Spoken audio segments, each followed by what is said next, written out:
ভাব ভূষণে ভূষিতা হইল শ্যামগরী, সকৌতুকে কুন্দলতা যজ্ঞ বিধানেরও কথা, পুষ্পদানে বাসি গেল চুরি। হিন্দোলা অরণ্য লীলা তাকে মধুপান কইলা, রতি যুদ্ধ করে জল খেলা, শয়ন ভোজন কেলি বাসা ক্রীড়া সুখ সারি, পাঁচ শুনি সূর্যালয়ে গেল। কৃষ্ণ ব্রহ্মচারী হইয়া সূর্যের মন্দিরে যাইয়া, করাইলা সূর্যের পূজনে, পটুকে করিয়া সঙ্গে কতেক কৌতুক রঙ্গে, এই উদ্ধব দাস রসভানে। তাহলে আমার মন বানানো উদ্ধব দাস হচ্ছে মহাজনী পদ, মহাজন। সেই মহাজন সিদ্ধান্ত দিলেন আজকের লীলায় কি হয়েছে, আস্তে একটু খুলে বলে দিই। অনেকে বুঝতে পেরেছেন, অনেকে বুঝতে পারেননি, মানে পরপর বলে যাওয়া হয়েছে তো। মধ্যাহ্ন সময়েরাই, সময়টা কেমন, মধ্যাহ্ন সময়, মধ্যগগনে সূর্য।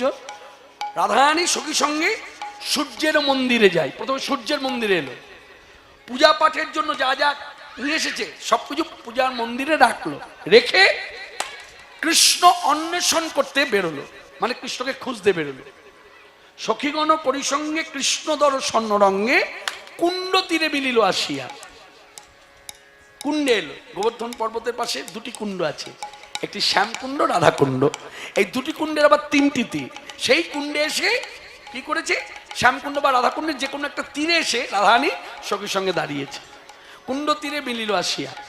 আসার পরে কি হয়েছে, দোহে দোহা দর্শনে, দোহে দোহা মানে কৃষ্ণ রাধারানীকে দেখছে আর রাধারানী কৃষ্ণকে দেখছে। একে অপরকে দেখার পর দোহে দোহা দর্শনে নানা ভাব ভূষণে ভূষিতা হইল শ্যামগরী। গৌরী মানে গৌরবর্ণের নায়িকা, এই গৌরী নয়, গৌরী বললে পার্বতীকে বোঝায়, এটা গৌরী। গৌরী মানে গৌরবর্ণের নায়িকা হলো রাধারানী। শ্যামগরী সকৌতুকে কুন্দলতা যজ্ঞ বিধানেরও কথা, পুষ্পদানে বাসি গেল চুরি। তার মানে বলে দিই খুলে, এটা খুব 40 বছর পিছিয়ে যান, 40 বছর 50 বছর পিছিয়ে যান। সেই সময়ে ফুল তোলা একটা খেলা ছিল।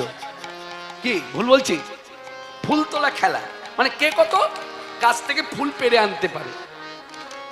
অনেকজন মিলে বেরিয়ে পড়তো পথে, হ্যাঁ, যার ফুলের ঝোপাটা বেশি হতো তোর জয় হয়েছে।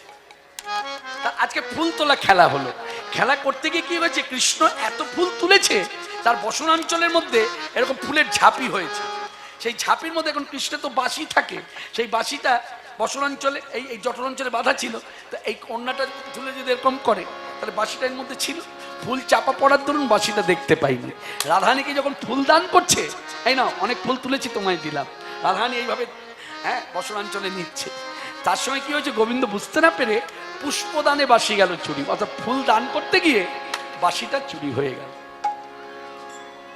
হিন্দোলা অরণ্য লীলা তাকে মধু পান কইলা। হিন্দোলা, হিন্দোলা মানে কি, হিন্দল কি, হিন্দল কি, আপনাদের এখানে গ্রামে ঝুলন সাজানো হয়, হ্যাঁ হয় না, বলুন হ্যাঁ বা না বলুন, হয় না, এই হলো ঝুলন।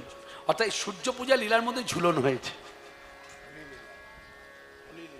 হোলি খেলা হয়েছে, হোলি হয়েছে, হোলি রং আবির খেলা হয়েছে।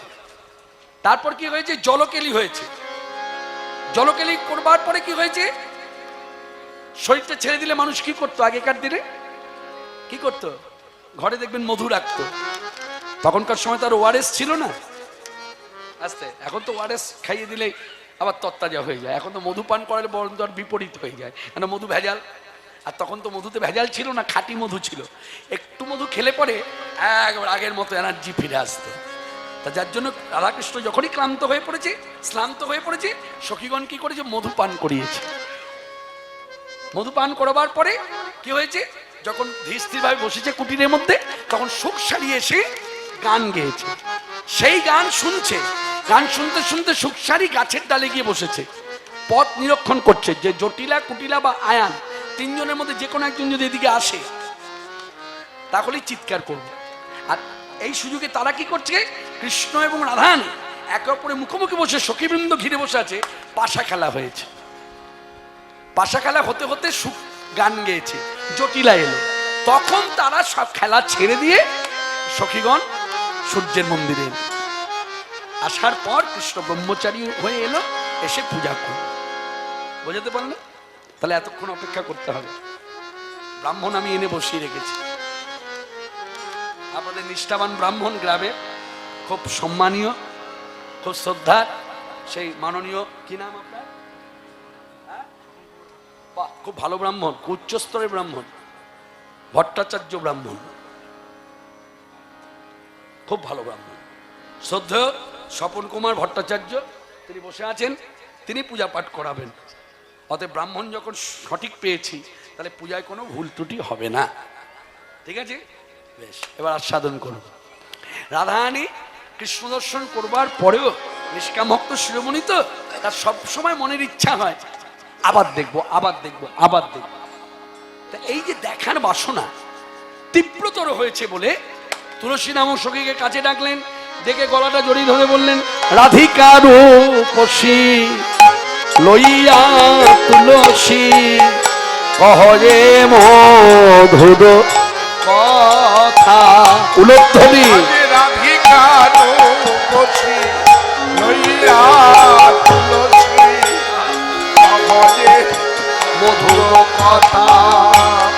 আহা রাধিকা রূপসী লইয়া তুলসী কহরে মধুর কথা। রাধিকা রূপসী লইয়া তুলসী কহরে মধুর কথা। তুই কাননে গমন করগে এখন, কাননে গমন করগে এখন, কাননে গমন করগে এখন, কাননে গমন করগে এখন। আমার নাগর শেখর যথা, নাগর শেখর যথা। বলে শোনে তুলসী মনের কথা, শোন তুলসী আমার মনের কথা। এ যে আমার ভজনের কথা, কথা তুই জানবি আর আমি জানবো না না আর যেন কেউ জানে না গো। কথা তুই জানবি আর আমি জানবো না না আর যেন কেউ জানে না গো। এ যে আমার ভজনের কথা আজ যেন কেউ জানে না গো। না তুই জানলি আর আমি আজ যেন কেউ জানে না গো। তুই জানবি আর আমি জানবো। এ যে আমার ভজনের কথা শোন তুলসী মনের কথা। কাননে গমন কনকে এখন, ওরে নাগর শেখর যথা, নাগর শেখর যথা। কাননে গমন করো হে এখন না করে সে করে যাও। তুলসী পারবি না বল, তারপর কি করতে হবে শোন। আমি যেভাবে বলছি তুই সেভাবেই কিন্তু কাজটা করবি। হ্যাঁ শোন, সময় বুঝিয়া সরস হইয়া, সময় বুঝিয়া সরসী হইয়া, মিলিবে নাগর কান, তুই সময় বুঝিয়া সরসী হইয়া মিলিবে নাগর কাহার। চতুর নিকটে কহিবে কপটে, রাখিবে আপন মান, চতুর নিকটে কহিবে যাইবে কপটে। কপটে, রাখিবে আপন মান। এই শোন, আমার বধূ কৃষ্ণ খুব সুচতুর। আমি যে তোকে পাঠাচ্ছি তুই যাবি, কিন্তু এটা যেন আবার প্রকাশ না পায় যে আমি পাঠিয়েছি। তুই এমন করে কথা বলবি যে যেন চিনি না জানি না, আবার যদিও বা চিনি, পরিচিত মুখ, দাঁড়িয়ে পড়লাম কথা বললাম, এইরকম একটা ভাব, খুব একটা আগ্রহ দেখাবি না। আর শোন, আমার বধূ না খুব সুচতুর, তুই না বললো সে কিন্তু ছলাকলা করে ধরে নেবে, কিন্তু খুব সজাগ থাকবে। ও যখনই কথা বলবে না, ওর কথাগুলো মন দিয়ে শুনবে। যার জন্য এইভাবে বুঝিয়ে দিলেন, ওরে শোন, খুব সাবধান। কপটে কহিবে কথা, তুমি কপটে কহিবে কথা, তুমি কপটে কহিবে কথা, কেন বধূ না জানে আমার মনের ব্যথা। শোন তুলসী মনের কথা, যেন বধূ না জানে মনের ব্যথা, শোনে তুলসী মনের কথা, যেন বধূ না জানে মনের কথা। তুমি কপটে কহিবে কথা, ওগো চতুর নিকটে যাইবে কপটে, রাখিবে আপন মান, রাখিবে আপন মান। বলছে চতুর নিকটে কহিবে কপটে রাখিবে আপন মান। তখন তুলসী না বলে আর থাকতে পারলেন না। সখী একটা কথা বলবো, কিছু মনে নিও না। তুমিও নারী, আমিও নারী। নারীর কি করে মান বাড়ে তাকে আমি জানি না, আমি বুঝি না। কোন কথায় নারী জাতির মান বাড়বে, কোন কথায় নারী জাতির মান নিম্নগামী হবে আমি জানি না। আমি খুব ভালো করেই জানি, তুমি চিন্তা করো না, আমি সেইভাবেই কথা বলবো। তাহলে এবার যাত্রা করি, এই বলে তুলসী যাত্রা করলো। এবার তুলসী যে যাত্রা করলো, এখানে আমাকে আপনাকে শিক্ষা নিতে হবে। যেহেতু আমরা জীবনিত্য কৃষ্ণদাস, আমরা যেহেতু জীবনিত্য কৃষ্ণদাস, বক্তাকেও শিক্ষা নিতে হবে, শ্রোতাকেও শিক্ষা নিতে হবে। মনে রাখবেন, আমি শুরুতেই কথাগুলো বলেছি, কথাগুলো আমরা বহন করি মাত্র। বক্তা যেই হোক, যখনই কিছু বলবে জানবেন সে বহন করছে মাত্র। যদি ধরুন আমি কৃষ্ণপাল বললাম শরণাগতি, তা শরণাগতি কথাটা শুনলে অন্তত যারা ভক্তিরাজ্যে বসতি করে আছে তারা ঠিক বুঝে যাবে বক্তা কথাটা বহন করছে। কথাটা বলেছেন কে? ভগবান শ্রীকৃষ্ণ শ্রীমুখে। কাকে বলেছে? অর্জুনকে উপলক্ষ করে জগৎকে বলেছে শরণাগতি। প্রশ্ন করো না, এত জেনে কি হবে, এত জেনে কি লাভ? ভগবান শ্রীকৃষ্ণের শ্রীমুখের কথা অর্জুনকে বলছে। অর্জুন কৃষ্ণকে ধৈর্যচ্যুত করে ফেলেছে প্রশ্ন করতে করতে। অবশেষে কৃষ্ণ বলতে বাধ্য হলো শ্রীমুখে, অর্জুন এত প্রশ্ন করছো কেন? এত জেনে তোমার কি হবে, এত জেনে কি লাভ? শরণাগতি মানে এক কথায় বলা যায় মন মানা, মনটা তুমি আমাকে দাও। এই কথাটা যদি আমরা ধরি, সংসারী মানুষ, যেমন আপনিও সংসারী, আমিও সংসারী। আচ্ছা বলুন তো, সংসারী মানুষ কি করে মনটা আমরা দেবো তাকে? কারণ মনটা তো আমাদের সংসারে কারো না কারোর প্রতি আবদ্ধ। যেমন আমার ঘরে আমরা যে পরিবারে আছি, যেমন এই দুই দাদা, আমার দুই দাদা, কিন্তু এরা আমার বয়োজ্যেষ্ঠ। এই হলো মেজো ভাই, এ হলো বড় ভাই, আমি হলাম ছোট। আমরা তিনজন আছি। তা পরিবারে তিন ভাই, পরিবারে আরও যাচ্ছে, কিন্তু সব থেকে আমার মন যেখানে আবদ্ধ, একদম সত্যি কথা, সেটা হলো আমার মেয়ে। মেয়ের কথা সবসময় ভাবি। যত না কৃষ্ণ চিন্তা করি, তার থেকে মেয়ের চিন্তা বেশি করি। তাহলে সেই মনটা মেয়ের কাছ থেকে সরিয়ে কৃষ্ণের দিকে আনবো কি করে? নিজেকে দিয়ে দৃষ্টান্ত দিচ্ছি কি করে আনবো। এখানে সুন্দর একটি কথা আছে, মন দিয়ে শুনুন। বলছে পর পুরুষে আসক্তি রমণী যেমন, পর পুরুষে আসক্তি রমণী যেমন গৃহে আবদ্ধ থেকেও সর্বদা পর পুরুষের ভাবনায় ভাবিত, তোমরাও জীব সংসারে আবদ্ধ থেকেও সর্বদা কৃষ্ণ ভাবনায় ভাবিত হয়ে থাকে। তাই তুলসী তুলসী মনেতে হরসি, তুলসী তুলসী মনেতে হরসি, তুলসী মনেতে হরসি চলিলা রায়ের বলে, তুলসী তুলসী মনেতে হরসি চলিলা রায়ের বলে, কর্পূর তাম্বুল লেই ফুল হারো, কর্পূর তাম্বুল লেই ফুল মিলিলা সরসী কুলে, কর্পূর তাম্বুল লেই ফুল হার মিলিলা সরসী কুলে। আচ্ছা আচ্ছা, রাধারানী যেতে বললো, কি নিয়ে যাবে সেটা তো বলেনি। বলেছে রাধারানী কি বলেছে ফুলের মালা নিয়ে যাবি, কর্পূর নিয়ে যাবি, তাম্বুল নিয়ে যাবি? বলেছে একবারও? পদাবলিতে আছে। পদাবলিতে কি বললো? তুলসী তুলসী মনেতে হরসি। তুলসী যেই শুনেছে কৃষ্ণ দর্শনে যাব, এই কৃষ্ণ দর্শন আমিও পাবো, এই ভাবনা নিয়ে তুলসী খুব আনন্দ হয়েছে, যা কৃষ্ণ তো দর্শন হবে। এখন দেখুন, যার যখন কৃষ্ণ দর্শনে ভাগ্য আসে, তখন তাকে ভাবতে হয়, যদি সে কৃষ্ণ দাস হয় বা কৃষ্ণ দাসী হয়, তাকে চিন্তা করতে হবে শুধু দর্শন করব, দেখবো, যাব, দেখবো, একটু সেবা দেবো না? তার তুলসীর ভাবনা হলো সেবা দেবো। শুধু তাই না, একটা মালা নিয়ে যাই। মালাটা কি করব? মালাটা গলায় পরাবো, গলায় পরাবার পরে প্রসাদী হবে, প্রসাদী মালা আমি ভিক্ষা করব। আর সেই ভিক্ষা করে মালা এনে আমি আমার রাইধনের হাতে দেব। কেন কেন দেব? কেন? প্রশ্ন। উত্তর, সাধু সন্ত বৈষ্ণব মহাত্মান তারা ভাব রাজ্যে দাঁড়িয়ে বলছে বলে, বুঝলেন না? বলে কি, জগতে যত ফুলের গন্ধ আছে, মিষ্টি মধুর গন্ধ, রাধারানীর কোনো গন্ধ ভালো লাগে না, সব থেকে ভালো লাগে তার কৃষ্ণাঙ্গ গন্ধ। কিভাবে নেয় না, ওই দুতি মারফত, সখী মারফত মালা পাঠায়, সেই মালা প্রসাদী করে আনার পর সেই প্রসাদী মালা গলায় পড়ে। গলায় পড়লে কি হয়, এই যে গলার মধ্যে যেমন মালা আছে, এই গোলাপের গন্ধ একটু হলে আমার নাকে আসছে, আপনি পড়লে আপনার নাকেও যাবে। তাহলে কৃষ্ণর ব্যবহৃত গলার মালা যদি রাধারানী গলায় পড়ে, তাহলে কৃষ্ণাঙ্গ গন্ধটা নাকে যাচ্ছে না। নিতাই গৌর হরি হরি বল। কর্পূর তাম্বুল লেই ফুল হারে মিলা সরসী কুলে এসে দাঁড়াইল কুণ্ড তীরে দাঁড়াইল। যেই রাধা সেই কুণ্ড তীরে দাঁড়াইল। ও যেই রাধা সেই কুণ্ড তীরে দাঁড়াইল।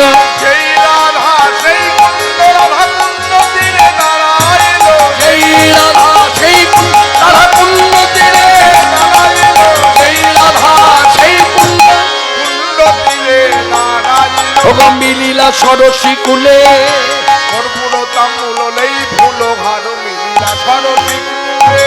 এখন গোবিন্দের সঙ্গে যেই ডাকা হয়েছে, দেখিয়া তুলসী নাগর উলসী, তুলসী নাগর তুলসী, দেখিয়া তুলসী নাগর উলসী, তুলসী নাগর তুলসী, যতনে বসায় কাছে, তারে যতনে বসাইল কাছে। মনের আকুলি কহিল সকলি, মনের আকুলি কপিল সকলি, রায়ের গমন পুছে। মনের আকুলি কপিল সকলি, রায়ের গমনে পুছে। আসবে নাকি? আসবে না বল না। ও সখী তুলসী, আসবে নাকি? প্রেমময়ী রায় আসবে না, আমার প্রেমময়ী রাই আসবে নাকি? তার অদর্শনে প্রাণ যে যায়। প্রেমময়ী রাই বারবার যখন বলছে প্রেমময়ী রাই আসবে নাকি, প্রেমময়ী রাই আসবে নাকি, তার অদর্শনে প্রাণ যায়। এখন তুলসীর হঠাৎ করে মনে পড়ে গেল, আমার রাইধনী আমাকে বলেছিল, এই শোন, যেন তেন প্রকারে ছলাকলা করে তোর কাছ থেকে কথা বার করতে চাই, খুব সাবধান, কোনো প্রকারে কিন্তু বলে দিস না যে আমি তোকে পাঠিয়েছি। কথাগুলো ভাবছি। কি ভাবছো তুলসী? না, আমি কি ভাবছি জানো? ভাবছি, আচ্ছা আমাকে দেখে কি আমার ধনির কথা মনে পড়লো, মানে রাইধনির কথাটা মনে পড়লো যে আমাকে দেখে? তখন গোবিন্দ বলছে, তুলসী কি বলছো গো? হ্যাঁ বলবো তাহলে আমার মনের কথা? বলে বলো বলো। সে যে বিনোদিনী দিবস রজনী, অন্তরে জাগরে মোহ, সে যে বিনোদিনী দিবস রজনী, অন্তরে জাগরে মোহ, সুতিলে স্বপনে দেখিয়ে সেজনে। শপথে কপিয়ে তোর। আস্তে, কথাগুলো বুঝে নিতে হবে।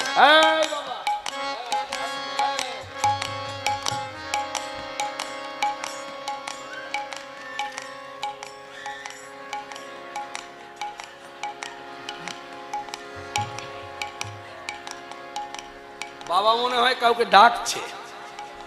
বাবার কি মা এখানে আছে নাকি? ইশারায় ডাকছে।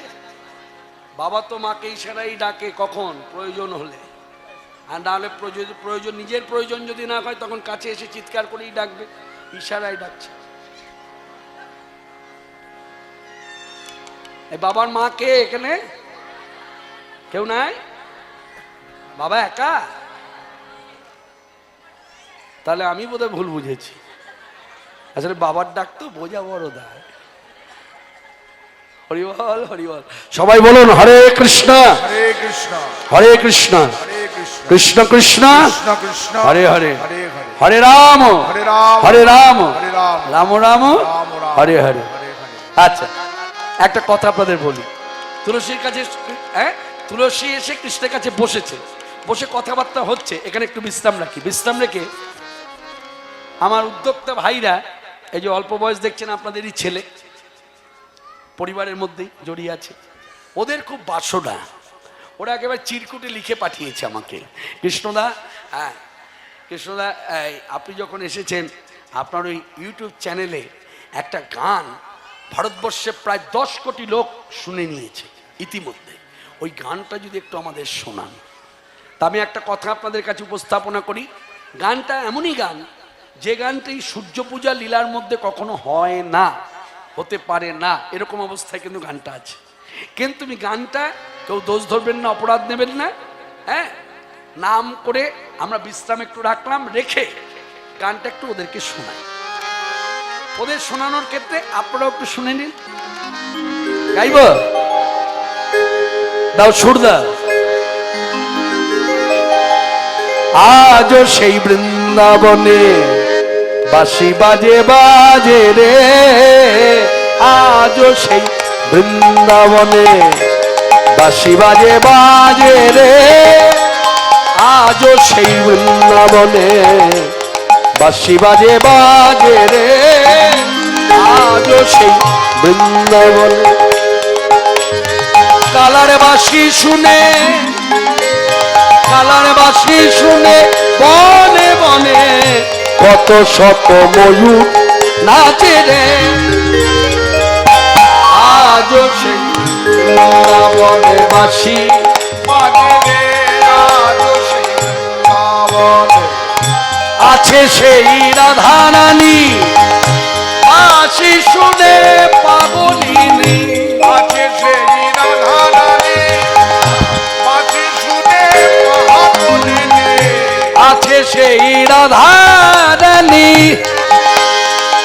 রাধা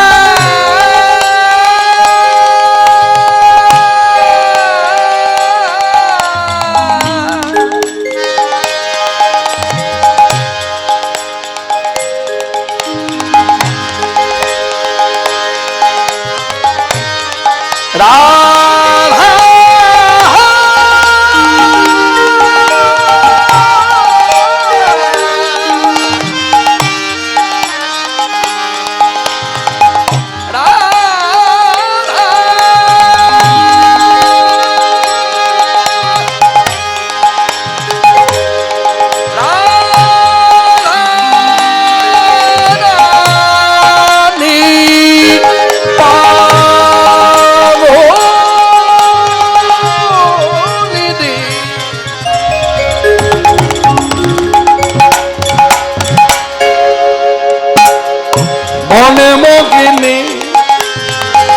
কৃষ্ণ বক্ষ বিলাসিনী, মহাভাব স্বরূপিনী রাধা লক্ষ্মী ঠাকুরানী, মোদের রাধা রানী, রাধা রাধা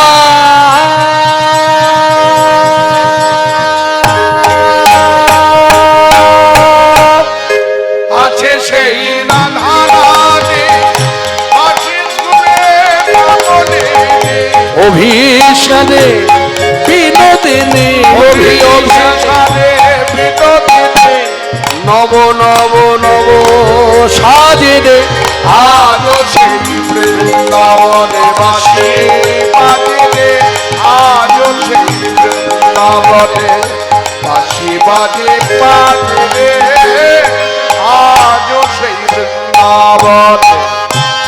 আজও সেই গাভীগুলি প্রচারণে ছড়ায় ধুলি, আজও সেই গাভীগুলি প্রচারণে ছড়ায় ধুলি, আজও সেই গাভীগুলি প্রচারণে ছড়ায় ধুলি, আজও সেই গাভীগুলি প্রচারণে ছড়ায় ধুলি, সখাসনে বন্ধু শনে কোলাকুলি, বনমাঝে রে রাখাল সাজে রে, আজও সেই বৃন্দাবনে বাঁশি বাজে রে, আজও সেই বৃন্দাবনে বাঁশি বাজে বাজে রে, আজও সেই বৃন্দাবনে।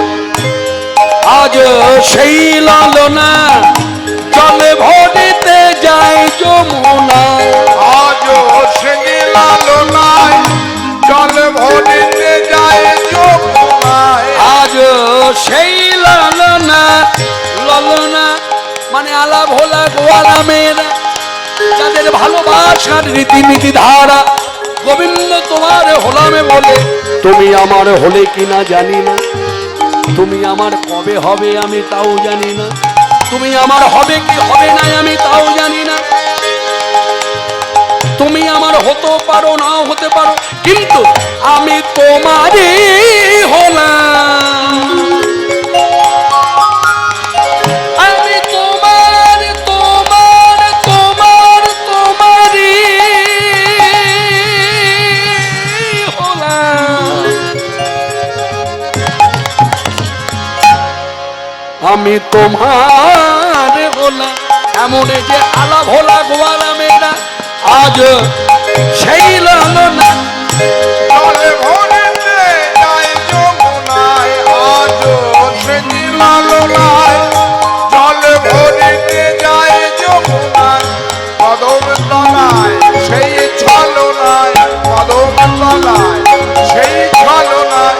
কৃষ্ণ যাচ্ছে রে আজও সেই বৃন্দাবনে বাঁশি বাজে রে, আজও সেই বৃন্দাবনে বাঁশি বাজে বাজে রে। আজ সেই বৃন্দাবন বাঁশি শুনে বনে বনে, বাঁশি শুনে বাঁশি শুনে বাঁশি শুনে বনে বনে।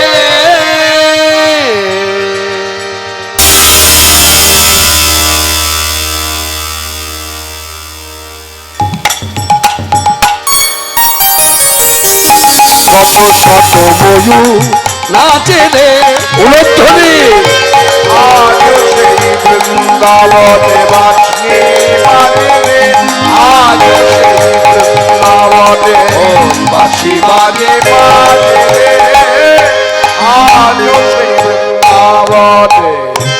আজও সেই ব্রজমালা বাঁশি শুনে হলুতলা। আজও সেই ব্রজমালা বাঁশি শুনে হজুতলা। আজও সেই ব্রজমালা বাঁশি শুনে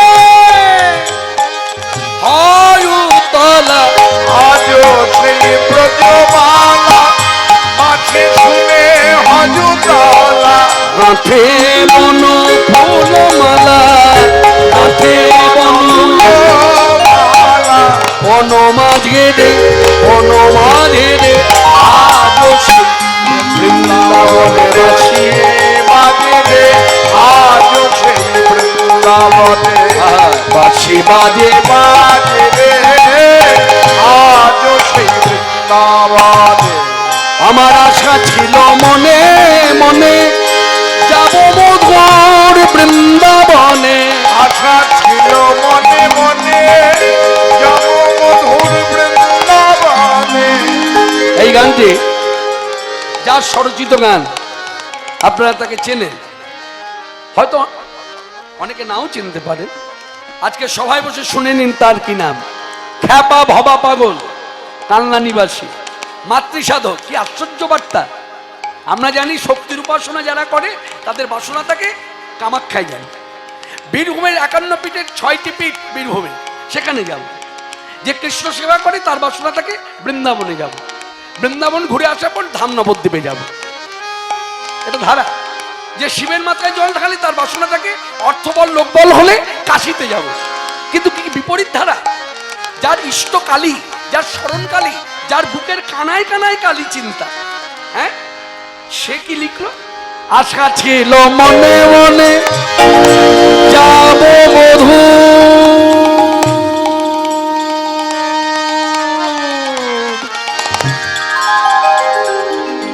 বৃন্দাবনে। আশা ছিল মনে মনে আমি যাব মধু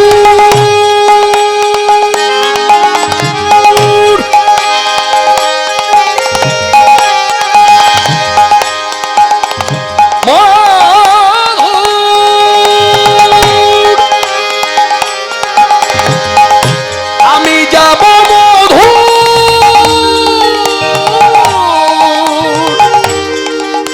আমি যাব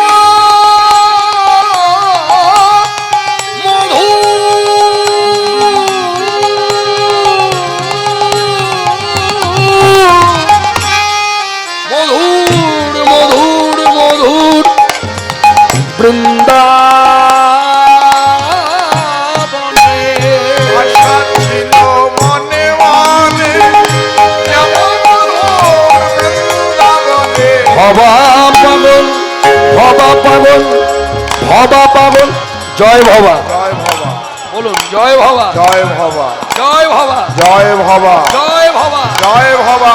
ভবা পাগল জয় বাঁধনে, মায়ার কাছে নে, মায়ার কাছে নে, মায়ার কাছে নে, আজও সেই